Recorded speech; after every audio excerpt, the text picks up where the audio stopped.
दिल्ली से हूँ। आज हम बात करेंगे ट्यूब के ब्लॉक होने के क्या कारण हैं और उसको हम किस तरीके से ठीक कर सकते हैं। तो हमने लास्ट वीडियो में हमें कुछ क्वेश्चंस लोगों ने पूछे और पूछा कि अगर ये ट्यूब्स बंद है मैडम तो ये क्यों बंद होते हैं। जो फेलोपियन ट्यूब्स होते हैं ये बहुत थिन स्ट्रक्चर्स होते हैं, रफली 8-10 सेंटीमीटर की लेंथ के होते हैं और इनका ये पैसेज का काम करते हैं। जैसे अगर आपका एग ओवरी से निकला तो उसको यूट्रस तक लाने का काम फेलोपियन ट्यूब का होता है। कई बार पेशेंट को ये पता नहीं होता, वो प्रेगनेंसी प्लान करते हैं लेकिन सब नॉर्मल होने के बाद भी प्रेगनेंसी नहीं हो पाती और जब वो ट्यूब टेस्ट HSG या SSG करते हैं तो उन्हें डॉक्टर बताते हैं कि आपकी दोनों नलें खराब हैं या बंद हैं। तो इन नलों के खराब होने के कोई क्या लक्षण होते हैं, ये पेशेंट मोस्टली हमसे पूछते हैं। तो इसके कोई लक्षण ऐसे पेशेंट को कोई प्रेजेंटिंग सिम्टम्स नहीं होते, मतलब पेशेंट बिल्कुल फिट हेल्दी होता है, उसको ये पता नहीं होता कि उसकी नलें बंद हैं। ये खाली जांच के जरिए जब हम ट्यूब टेस्ट करते हैं तभी हम बता सकते हैं कि आपकी ट्यूब बंद है। अगर ट्यूब बंद है तो उसका पेशेंट हमारे पास इनफर्टिलिटी लेकर आते हैं, खाली और खाली यही एक सिम्टम होता है ट्यूब बंद होने का।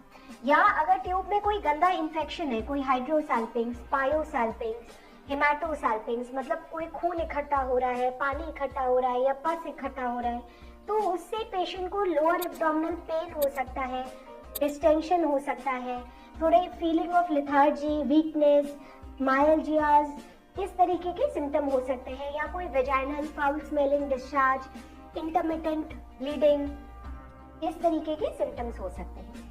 इनके क्या कारण होते हैं? तो ट्यूब के खराब होने का सबसे इम्पोर्टेंट कारण होता है इन्फेक्शन। वो इन्फेक्शन जो आपस में सेक्सुअल कांटेक्ट से हस्बैंड वाइफ जब सेक्सुअल कांटेक्ट करते हैं और हमारी इम्यूनिटी बहुत अच्छी नहीं होती तो ये सिंपल बैक्टीरिया ये वेजाइना से ट्रैवल कर कर आपके ट्यूब्स में चले जाते हैं और ये ट्यूब्स के इंटरनल लाइनिंग को डैमेज कर देते हैं। तो ट्यूब के अंदर कुछ हेयर लाइक प्रोजेक्शन होते हैं जो कि सिलिया बोले जाते हैं, उन्हीं का काम होता है एग को पुश कर कर यूट्रस तक लाना। कई बार ये इन्फेक्शन की वजह से वो जो हेयर लाइक प्रोजेक्शंस होते हैं वो क्लब हो जाते हैं, मतलब इकट्ठे हो जाते हैं और वो अपना काम करना बंद कर देते हैं। तो ट्यूब खुली होने के बाद भी अपना काम नहीं कर पाती है। तो infection is the most common reason for tubal block. ये इन्फेक्शन कई तरीके के होते हैं। इसमें एक इन्फेक्शन होता है जो ट्यूबरक्लोसिस जिसको हम बोलते हैं, जो टीबी का इन्फेक्शन। हमारे देश में हर तीसरे चौथे बंदे को टीबी है, चाहे वो साइलेंटली टीबी के बैक्टीरिया को कैरी कर रहा है और जब उसकी इम्यूनिटी कम होती है तो वो टीबी का बैक्टीरिया डिवाइड करने लग जाता है और उस ऑर्गन में जाके डैमेज कर सकता है। जैसे लंग का टीबी, चेस्ट का टीबी, स्पाइन का टीबी, बोन ट्यूबरक्लोसिस, किसी भी ऑर्गन में आपकी टीबी हो सकती है। इसी तरीके से आपकी अगर फेलोपियन ट्यूब्स ट्यूबरक्लोसिस से इन्फेक्टेड है तो वो यूट्रस को भी डैमेज कर सकती है और ट्यूब्स को भी डैमेज कर सकती है।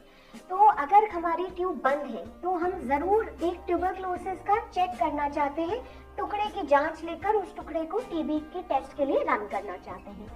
इसी तरीके से बहुत सारे बैक्टीरिया हैं जिनको हम बायोप्सी के जरिए RT-PCR से ये फाइंड आउट कर सकते हैं कि क्या ये इन्फेक्शन की वजह से हमारी नलें बंद हो रही हैं। अगर ये इन्फेक्शन की वजह से बंद है तो क्या एक ट्यूब अफेक्टेड है या दोनों ट्यूब अफेक्टेड है, इन चीज़ों पे डिपेंड करता है कि हम आपको फर्दर क्या सजेस्ट करते हैं।